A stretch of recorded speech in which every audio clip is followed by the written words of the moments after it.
What is going down, everybody? MojoBreak.com, The Hype, episode number 81, and that's my quarterback.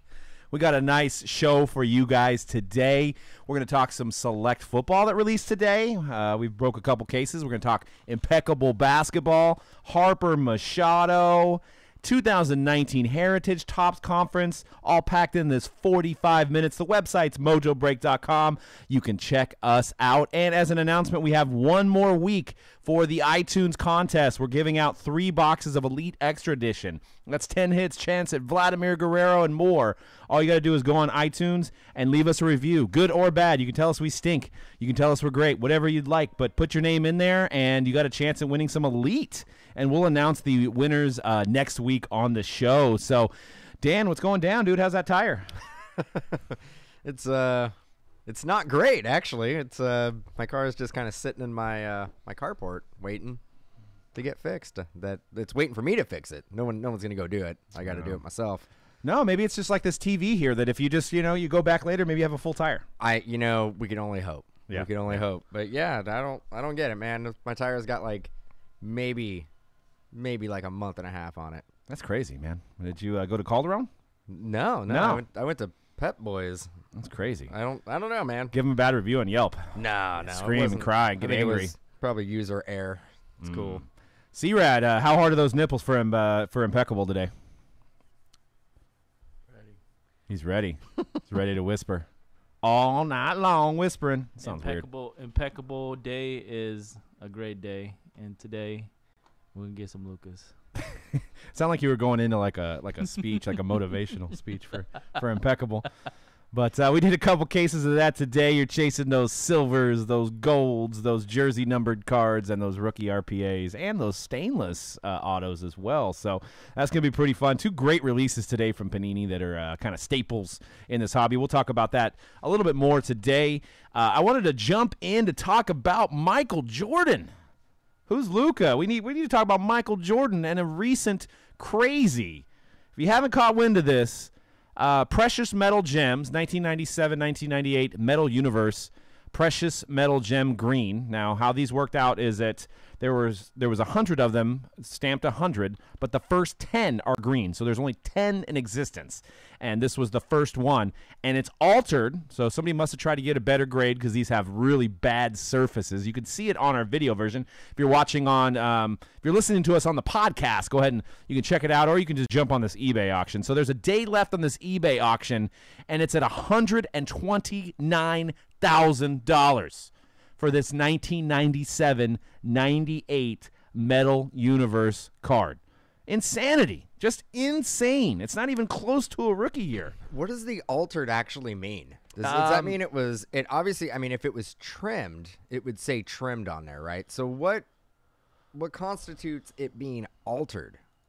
Like they should like have a stipulation like on PSA's site. I wonder if they do, like, that says, hey, I think if a slab says it's altered, this is what we think may have happened to the card. I assume altered is trimmed, isn't it? I think so. I think they used to put trimmed on the older cards, but now I think they just put altered, meaning it could be cut. It could be, I'm assuming it could be cut, because if they put something on the card, it wouldn't be legitimate. They wouldn't slab it. But they authenticated this one, and there's no grade to it.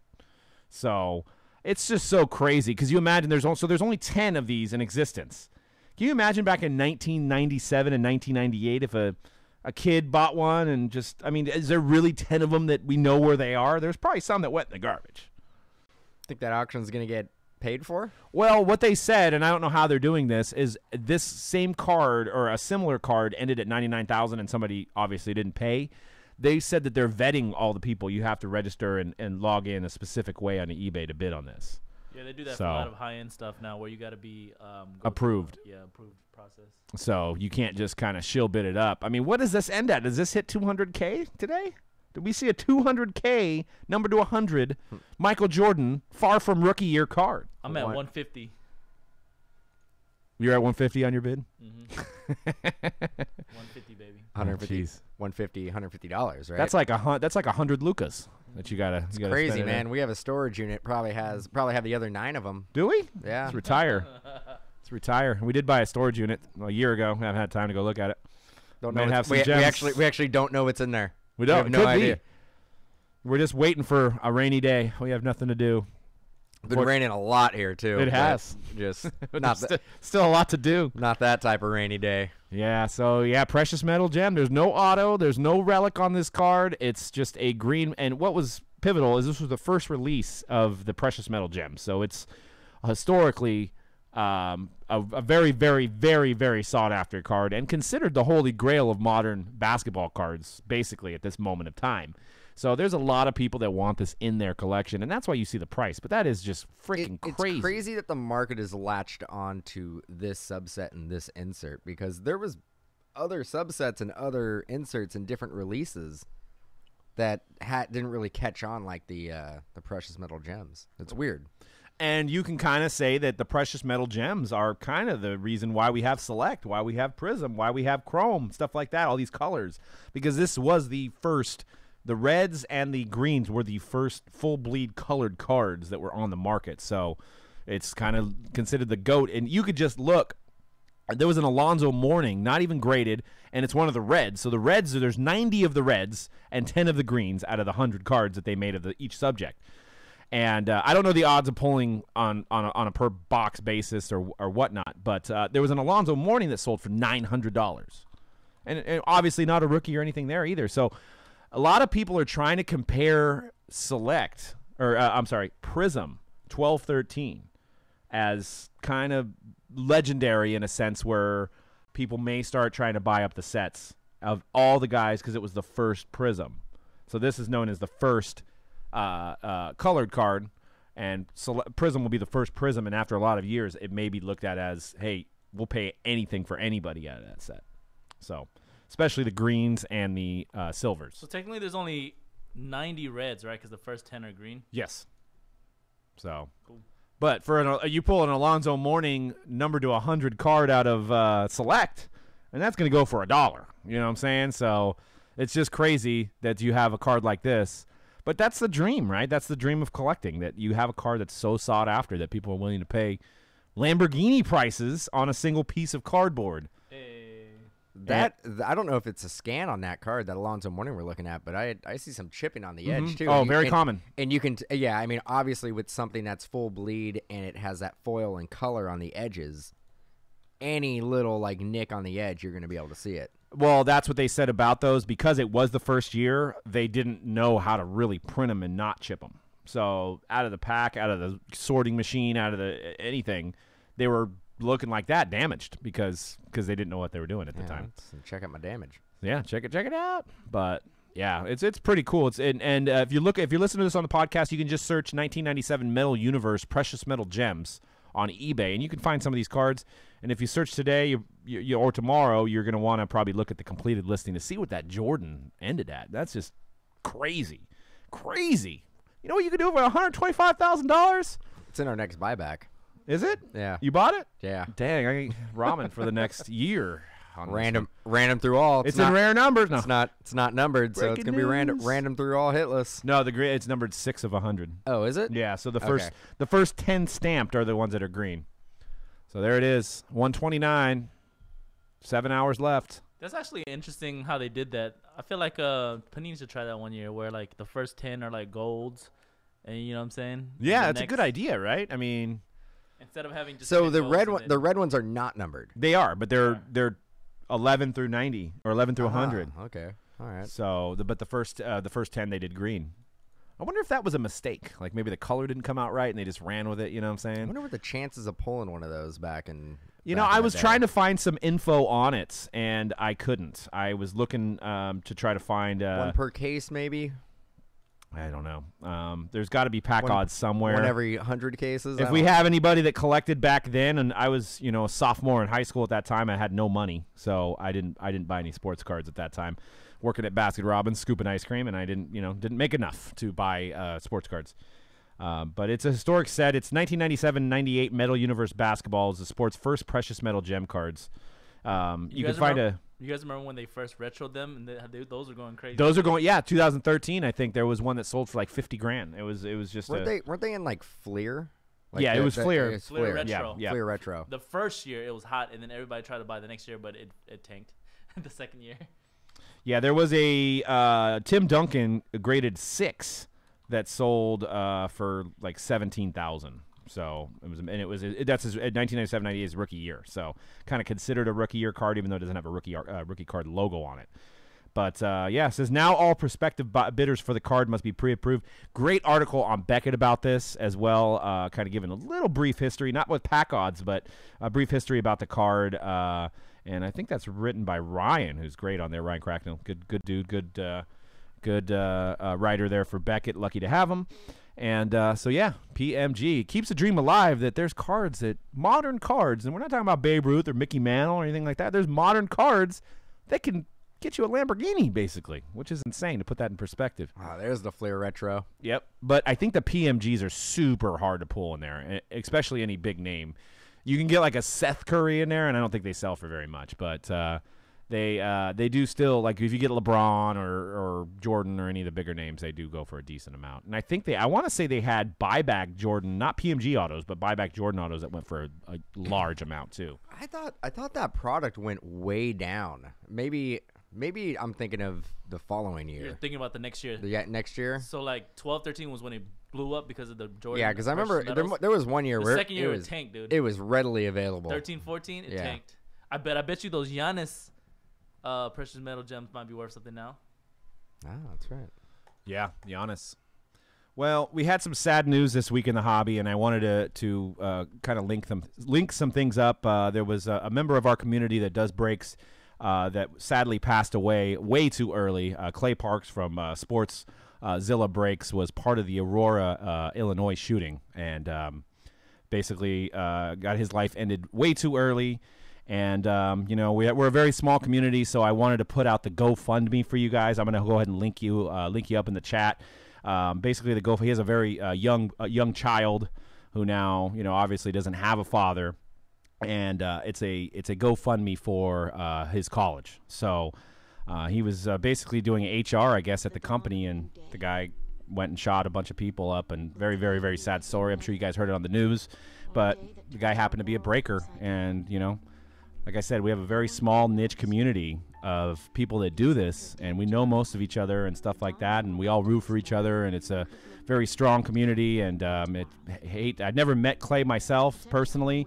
Watched a few of his break videos recently. Very excited, has a lot of passion, and enjoyed what he did. I think most of his stuff was done on eBay, but it's just very sad. So if you guys could do anything to help out his wife and his young son, I'm going to go ahead and not only link it in the show live, but link it on our show notes on our podcast as well, so that you guys can go ahead and if you could spare anything, GoFundMe. You could do $5, $10, or whatever. But it's sad news, and hits close to home, especially doing with somebody that does something that you do that has the same kind of passion that you do. So rest in peace, and wish his family and his son well on that. So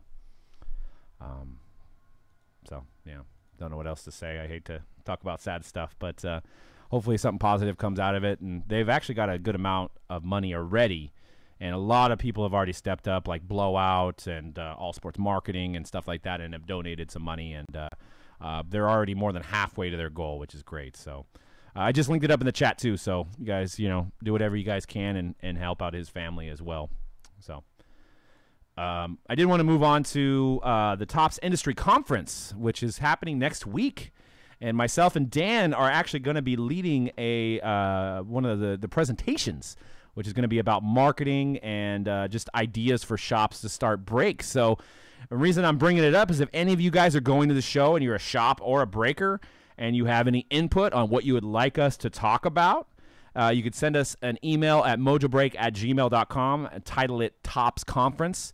So anybody that's listening, and obviously if you listen past Monday or Tuesday of next week, we won't, the show will already be over. But if you guys have any ideas of what you would like us to talk about at the show, and give some input. And if you're there, and just say what's up to us, we'd like to hang out with you guys and everything, and should be fun. And we'll also be documenting the Topps Industry Conference as much as we can through social media, like any announcements about products, as much as they'll let us. I know with Upper Deck, they didn't let us really take pictures or anything like that, which I thought was kind of counterproductive, because we get pictures out to you guys. You like the products, you buy the products. But Upper Deck wouldn't let us take any pictures of upcoming releases. So hopefully Topps doesn't have that policy, and we'll be able to kind of, let you guys in on some of the news that's happening out of Topps, because baseball's hot, and, a lot of stuff going down in baseball this year. A lot of the releases are starting to come out. And a little teaser, later in the show, we're going to talk about some 2019 Heritage, which does come out next week as well, which is a staple Topps release. So, bold move, Topps. Having me and you get up there and talk about some stuff. Oh, no. We're bold good. move. We're good. Especially in the middle of the day. I mean, if it was 2 a.m, I don't know what comes out of my mouth then, but might be a couple F-bombs, No, not at all. Not at all. Not at all. I was already told. I said, hey, Topps, we appreciate what Topps has done for us, and it's the least we could do. And the main thing is for us to do it is to give tips to guys that are thinking about doing this, if they had questions on how to do it this way, and if any of the ideas can be used that we're bringing to the table, that's all worth it for us, because this industry grows, we all grow, and more things happen. So it's not about one company leading the way. It's about a group of companies making the industry better and servicing all of our customers. So, and that's the main thing. So not yet. I'm kidding. I'm not gonna get up and I'm not gonna get up and flip a table over or anything crazy like that. No. Well, if they talk about transcendent hotel rooms, I don't know. You may get us a little fiery. Yeah, we'll see. We'll see. Or the fact that my name wasn't on the baseball. No, I don't know. Well, I have a personal segment. I'm going to go into that about if you're ever going to go to the Transcendent party, make sure you RSVP as soon as you get the pass. Yes. Or you spend $25,000 and you don't get a hotel room. Just make sure. Nah, but in all seriousness, we're looking forward to the event. Dan and TJ will be going to see Mike Trout, so we'll have that stuff to give away, or we haven't decided what we're going to do with it, because we have some Transcendent cases. We have a Transcendent case and an Ohtani Transcendent case that we're going to try to maybe do some swag breaks with. So not only will you get the cards that come out of the sealed case, but we'll have a lot of these giveaways. And I think these giveaways are going to be pretty nice this year, because we had such a great rookie class with Ohtani and Glaber and Acuna and Soto. So a lot of the cards that give away at the Transcendent are stamped one-on-ones of some of these guys. So it should be some pretty awesome stuff. What do you think? What we've seen before, and we're not going to see in the packs this year, we had 2019 Series 1 preview cards. Yeah. We're probably not going to have those this year. Yeah, because the later party. Because the top Series 1's already come out. So I'm curious. Again, like you're saying, the rookie class is so stacked that they have so much to pull from. Yeah. So a lot of these packs are going to be loaded. But we'll see. The Trout set will be in pretty demand, as he's baseball's kind of face in a sense. So Bryce Harper and him. No. Who's the face of baseball? It's Mike Trout now, especially. If Bryce Harper's the face of baseball, then why is it taking all the way till now to get a deal? Because he wants $400 million. But he's the face of baseball. He wants $400 million. That's priceless then. Ooh, I don't know. No, actually, there is a price. It's $400 million. Max says do shots with Trout. Well, maybe that would secretly win the Giants the game the next day. Maybe a little strategy behind that, because they are playing the first game of spring training the next day. I can tell you that's not gonna happen. No, Trout's gonna. I don't want to burst anybody's bubble that's thinking about going next year, because you probably can't go this year. But you don't become best friends with the athlete. No, you guys aren't going out to the club after. It's not going down. They usually come in for about 15, 20 minutes, hang out. Maybe it depends. Maybe take some pictures. Maybe not. Yeah. Dang, I don't know what you guys are talking about. Me and Zach Collins, we were best friends after the NBA event. You got his Twitter. You're sliding into his DMs, or you slide into his DMs? You gonna go to a Blazers game? Yep. He said, "What's up?" to me. How about Lonzo? Dude, you should have the inside scoop, man.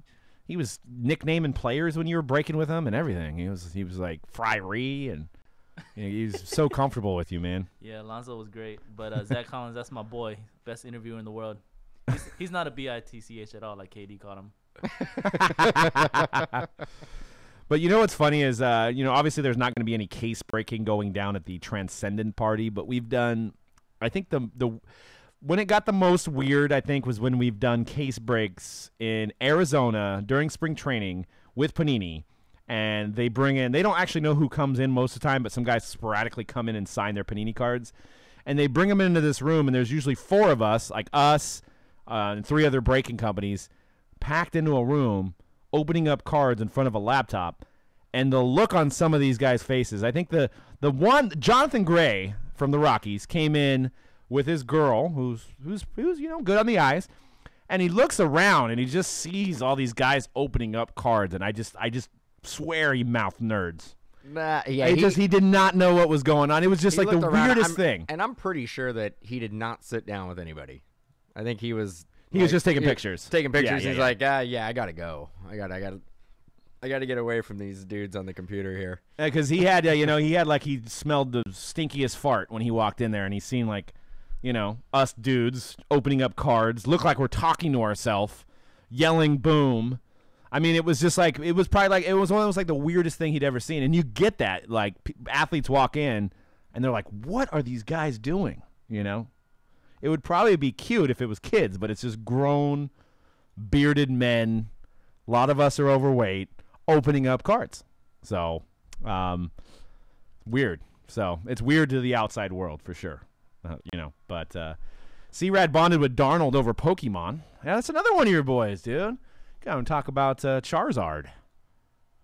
And the only reason I brought up Pokemon because the day before at the panel with all of the top rookies, like everyone was there. Saquon was at Baker, Josh Allen, Rosen. No, Rosen wasn't there, but Darnold was there. The Panini guy asked them, "Oh, did you guys collect anything as kids?" They were like, "Yeah, we collected Pokemon." So that's the reason I brought it up with all the athletes that day. That's FYI. Well, no, it's I've been in your position. Dan's been in your position. Trying to, especially young guys, is the worst. To try to pull something out of them to talk about, because they don't have a lot of experience in life yet. So you could talk about their college, their high school, or whatever, but there's not a lot to pull out of them. And if they don't give you anything, it's really tough. Like, yeah, you try to talk about music and they name off some artist that you got to act like you know who they are, and I have no idea who you're talking about. Yeah, like Vince Young was a little easier to talk to because he has my age.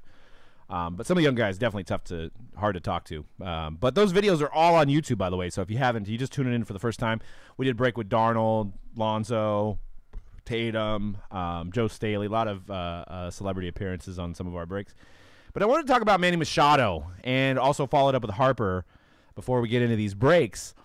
Manny Machado, and I wanted to talk about it in terms of his card. So his rookie card is in 2010. 2010 Bowman draft, which is actually one of my favorite sets. When we got right back into this hobby, I was buying box after box from the distributors, just loving it, right?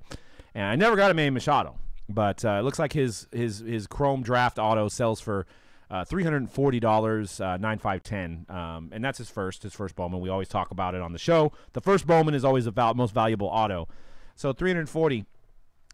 Is there any chance this goes up? In my opinion, I think it goes down. I think now he's on a new team, and he's on the Padres. What do you think? Do you think there's a chance that it goes up? I mean, let's say he wins a World Series. I think the Padres are a couple years away from being the best team in the league. So bold statement. He wins a World Series. He wins an MVP. It's going to go up. I think it's a good investment. But we always have that factor of him in another jersey. He's in another jersey here. He's been on the Dodgers now, bouncing around like crazy, dude. I don't know. But you know what? He's going to be a Padre for at least 5 years.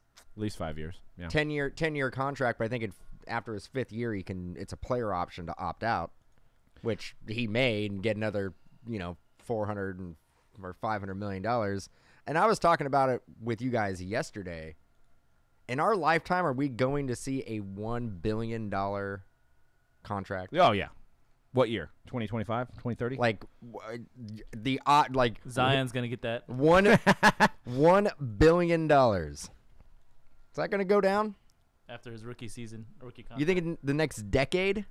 We're gonna see the first ever $1 billion contract. So. 25 years or something. Absolutely. Yeah. Well, that's the decade's 10 years. So do you think 25 years? I say 1 decade. One decade we'll see the $1 billion contract. Well, and I think people were a little bit shocked that I think everybody thought that Machado was going to go to the White Sox. I mean, there was his brother-in-law is Yonder Alonso, and he almost was pretty confident. He had a locker cleared out next to him. He was going to the White Sox. But I think where it makes sense with the Padres is you look at their organization, and especially all of us as Bowman prospectors. Tatis is number 2 out of 100. He's right behind Vlad. You also have you don't even have to scroll too far down on that list. And there's just all kinds of just Padres on that list. You got Mackenzie Gore at 15. That's out of 100. This is a whole MLB organization. Luis Urias is 23. So, I mean, you've got Francisco Mejia is also on the Padres. They got him in a trade. He's 26.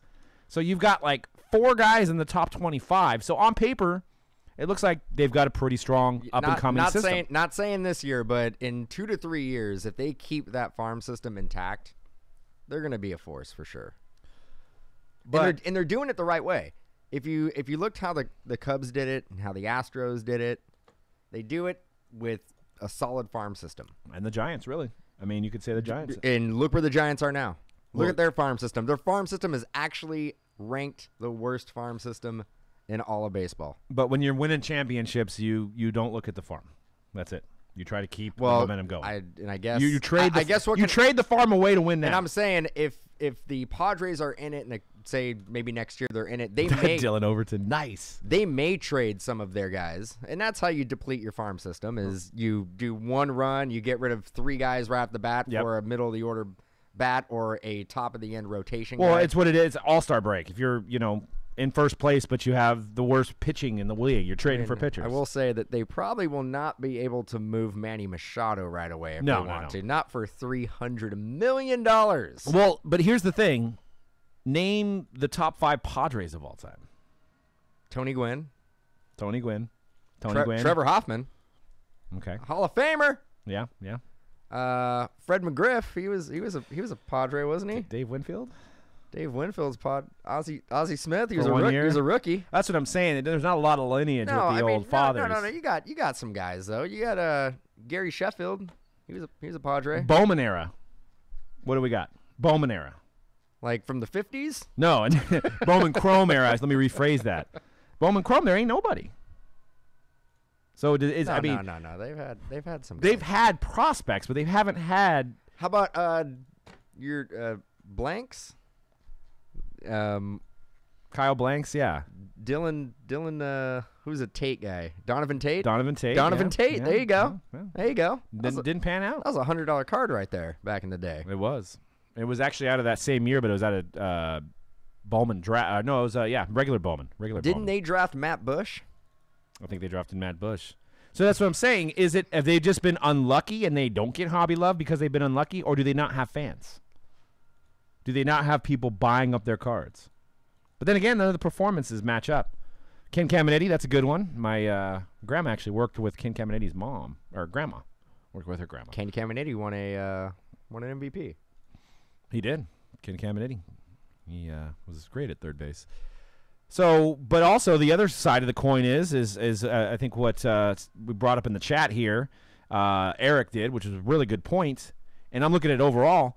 Maybe Manny Machado boosts up the value of all those top prospects. Maybe Manny Machado's value doesn't go up, but because he's going to be placed around these guys, and these guys are young, maybe it's time to invest. And some of these guys' prices are already crazy, but maybe it's time to get some Tatis cards. Maybe it's time to get some Mackenzie. I know Mackenzie Gore is a pitcher, but maybe it's time to get some of these guys. Urias is actually going to be in Heritage as a rookie auto. So maybe it's time to kind of go around Manny Machado and get the guys that are up and coming. Might be not a bad idea because he should help out. They have protection in the lineup now, right? So does this move the Padres up to a favorite to win the division? Not yet. Not yet? You think the Dodgers still the division 2 or 3 years? lose? It's a Dodgers. Actually, every team in that division's pretty good minus the Giants right now. Yeah. The Giants, like on paper, it doesn't look good. It doesn't look like it's going to be any better than it was the last 2 years unless we sign the great Bryce Harper, which I think is going to be on the next slide. The next slide, yes, Mr. Bryce. And he probably isn't going to even get us into the playoffs either. We're gonna need something else. Well, here's Bryce Harper in terms of hobby value. His base 9.5 sold for $700 more than Manny Machado, so it's around a $1,000 card based on the market right now for his first Bowman Chrome auto. Does any of the teams he goes to, does it go up? I mean, if he goes to the Giants and Bryce Harper, so a couple different thought processes here. I think it all depends if he performs on whatever team he goes to, and the team makes the playoffs. Because Buster Posey sells for crap. Granted, he's not a home run hitter. He's a 3-time World Series champion, which Bryce Harper doesn't have one. But Bryce Harper, face of baseball, you say, goes to the Giants. If you have a Bryce Harper card like this, are you selling right now? No. I think it's almost too risky for whatever team he goes on to. No, No, you think there's room to improve? I think you hold it. You hold on to Bryce Harper. I hold on to Bryce Harper. I mean, he had 100 RBIs last year, 34 home runs. I know, granted, he batted 250, 260, but still in his prime. Apparently, has turned down $300 million plus offers. Not $300 million total offers. $300 million in money. $300 million plus in money. He's turned it down. He said 300 million different offers. Well, here's the argument. Max says Harper's cards will tank if he doesn't play on a winning team. Well, what about Trout though? Has Trout ever been in a playoff game? Has Trout ever played a playoff? I don't think he has, right? Have the Nationals won a playoff game? Yeah, they went all the way to, I think, did they go to the NLCS? I know they didn't play the Giants in the first round. Was it the first round they played? I know the Giants beat them. The Nationals went, I think, didn't they play the Cubs before in the NLCS? I think they played in a couple of the in 2016. I think they played a couple of the wild card games.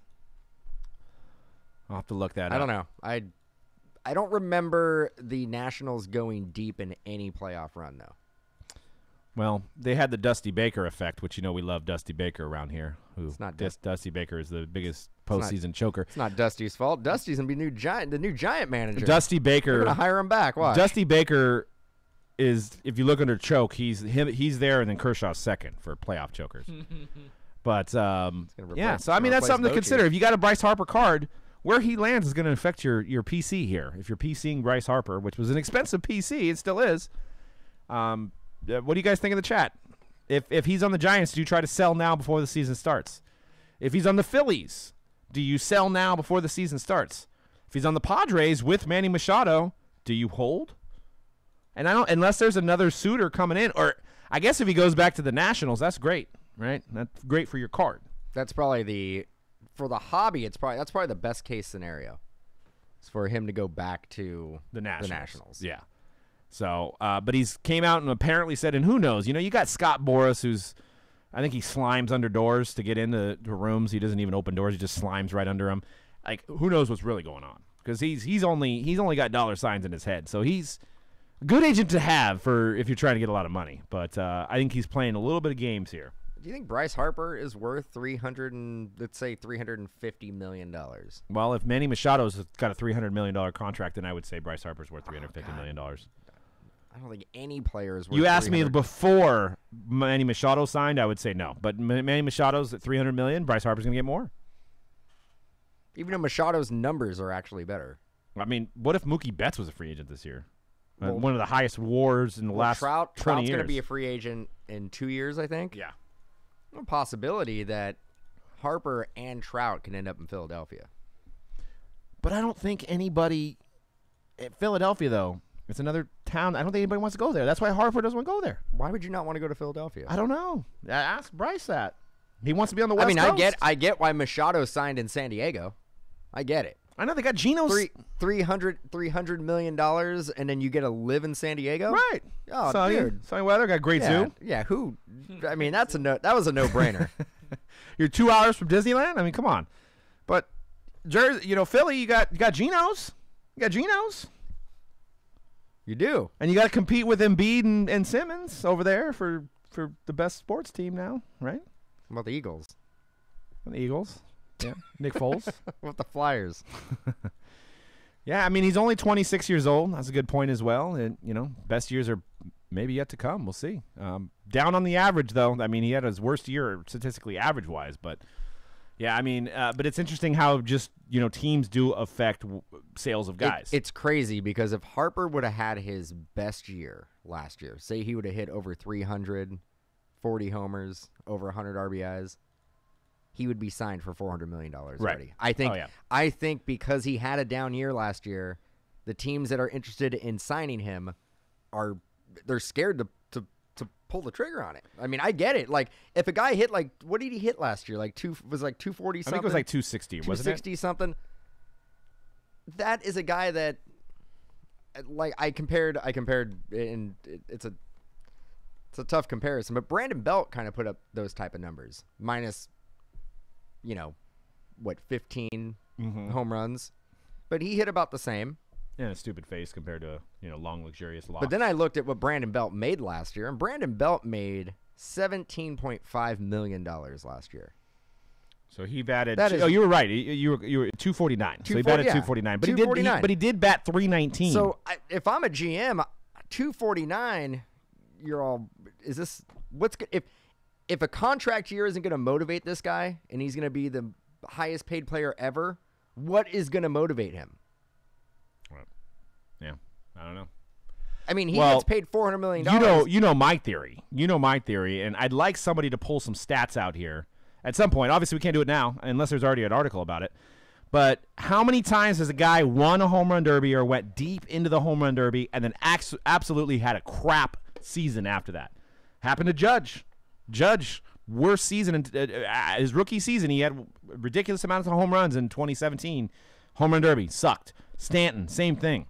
So I think more often than not, these guys' swing is changing. You're going out there and you're trying to swing as hard as you can for, how many ever pitches you get in the home run derby. I also think there's more tape on players in the second half, and they can find the holes in swings. Maybe. And I think the home run derby is an easy reason to point at. Well, the reason why he had a terrible second half was because of the home run derby. He changed his swing, which it may actually have something to do with it. But you also got to remember it's later in the season. Guys are doing more traveling. They're getting tired. They're starting to wear down a little bit. And there's more tape on him, especially with Judge because he was young. There's more tape on him to find the holes in his swing. Right. Oh, and here's an interesting point before we're getting close to be running out of time, and we got 2 sold-out breaks. But Dan says his average will stay down if they keep allowing the shift. But MLB is discussing changing the rules, and that is a good point that you don't even really think of. Guy's a pull hitter, and you put all one side of the infield on one side. It's kind of like almost like letting somebody in basketball stay right under the rim all the time, right? Why aren't these guys like bunting the ball down the third base line? Well, you've seen that a little bit, but you're No, you don't. You don't though. You should see it every time. That would stop the shift. I don't think is just I know your thought process, but I don't think it's just easy to change your whole approach. No, that you way. hold the bat out there and you just nudge the ball. You may have a double. Well, you still got the catcher and the pitcher. Dude, I think the reason why players don't do it is pride. Well, maybe. It's not gonna. It's like the Rick Barry effect that Shaq wouldn't shoot underhand because it wouldn't look cool. Right. True. All right, 2019 Topps Heritage comes out next week, and it is a sets builder type of sets with a lot of SP chase. It's not going to be. You're not going to get an auto every box. It's usually about 3 autos in a case. But what's great about this set is it's this one's remembering the 1970 Topps design, which is iconic in its own right. Our Thurman Munson's first rookie card was out of this set. The Milwaukee Brewers made their debut in 1970. So there's tribute cards to the 1970 Milwaukee Brewers. They have some of the older guys sign on card. You've got a lot of SP chase in this set. And lots of different types of hits. You have those coin cards. You've got the dual autographs. And it's going to be fun. And it's going to be fun discovering these SPs because just look it up. Look up 2018 Topps Heritage SPs. And these cards are just regular cards. They go for a lot of money. And, you'll get collectors that are building sets from, that remember from 1970 or that have some 1970 cards in their, in their PC. And it's just kind of just a great nostalgic type of product. And we're going to be doing several cases next week. It comes out on Wednesday, and it's always, like I said, and they do every year they go up. So next year it'll be 71, 72, 73, so on and so forth every year. And they have some crazy dual autos that are short and they're hard to get and very pivotal. And just a lot of different types of stuff to get into with Heritage. 1970 design. They have the black borders, the flip stocks, the chrome parallels. They have super fractors as well out of the chrome parallels, which are going to be amazing looking. They have just different types of. They have baseball flashbacks, news flashback, new age performers. A lot of great autographs. I noticed Luis Urias is on the checklist for Real One autographs, which is one of the rookies for the Padres we just talked about. So check that out, mojobreak.com. Breaking next week, and I think we're going to have at least 5 to 10 cases that we'll be doing. And all bases ship, which is crazy. I think our shipping department's going to call in sick next week. They'll be like, I don't like Heritage. I'm calling in sick. The Bowman flu? The Bowman flu is also down Topps Heritage. Or you can flu. throw Allen and Ginter in there as well. Yeah, definitely. There's no flu on rare numbers. Everybody's fully here. And or Panini 1. Or Panini 1. Panini Exactly. 1. Exactly. Don't even have to top load. Right? Exactly. It's already taped and top loaded for you. So also today, Select Football came out, and we've got breaks coming up next. We got a lot of sold-out breaks, so get your spots in for Select. Shiny. We got Shields. We've got Zebras this year, so Zebras are 1 per case. It's just absolutely gorgeous. You know, we talked about those PMGs earlier in the podcast here, and this is kind of the culmination of what PMGs are. Shiny cards, parallels, rainbow chasing. So you can see some incredible stuff. We pulled a number to 5 Baker Mayfield earlier this morning. It's been just an absolutely fun rip, and we're going to continue doing that all day today and probably all through the weekend. And without further ado, C-Rad's Impeccable came out today as well. And tell us what you love about Impeccable, C-Rad. Dude. I don't know why I love it. It's just beautiful. Dude. Love at first sight, baby. Dude, I was just looking up the Luka RPAs. These are the nicest RPAs of the year. Dude, I don't. They actually did a lot better of a job. Smoke, dude, look at this. Let me show you right here. Bam. Nice. The beauty. That's clean. That almost looks like a cell sheet picture, but that's a real picture. That's somebody pulled that already. Holy number to 99. Yeah, very nice. 99. Number to 99. Isn't the one? I mean, I don't know what it is. Isn't there one on the screen already that we're looking at? That's a mock-up, but yes, that's the live one. Go back to your go back to the one you were just showing us. The eBay one? I think it's on the screen. I have it coming up here too. Anyway, same one, I think, in the slides. Oh, like the actual one? Yeah. There you go. Yep. Yeah. Since the release of Impeccable Football was in 2015, I think, the first year, 2016 Impeccable, I was like, good job, folks at Panini Design. You did it. Greatest design of all time. It is. It's nice. So if let's do theoretically, if Impeccable was a girl that you were interested in and she was sitting alone at the bar, what would you say to her? What would you say to Impeccable? What up, girl? I would show her all the respect in the world and ask her how her day was. You got any gold in that box? Does your box have any gold? Nothing but respect, baby. Nice. Yeah, we got randoms today. We have tiered randoms, too, which is another fun way to get into a break.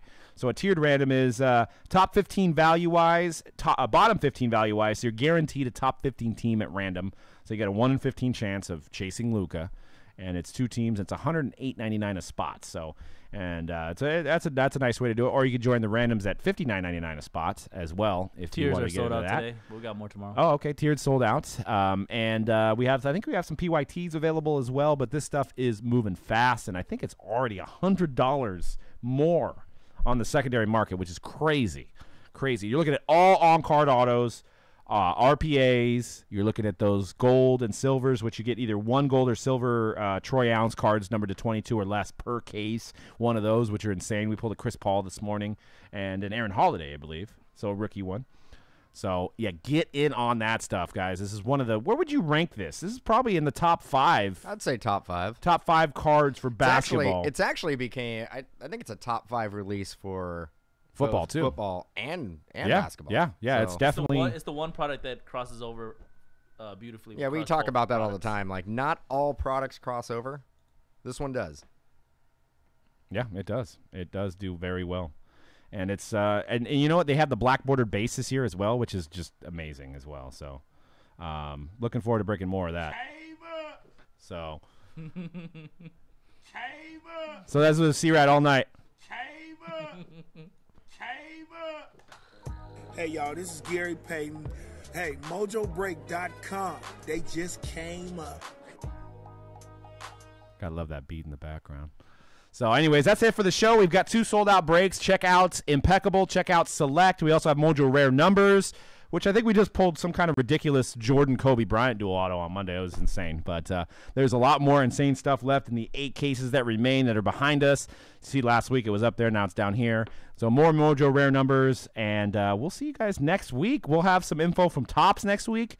And we'll also give away those 3 boxes of Elite Extra Edition. So make sure you go and rate our podcast. Good or bad, I don't care. You can say suck, Dan's drinking Windex or, something crazy like that or, whatever you want to put on there. Just review us on iTunes under the podcast section. And we'll take those names and we're going to give away 3 boxes of Elite Extra Edition. Chance at Vlad Guerrero, Joey Bart, all those big names from baseball. So we'll see you guys soon. We're going to set up for the first break, which is sold out. I think the next break that's got spots is in about an hour or 2. So jump on those before it's too late and you miss out. And, we pull some more crazy Lucas or some Baker Mayfields today. So we'll see you guys later. Came up. Thanks for watching this episode. Visit Mojo.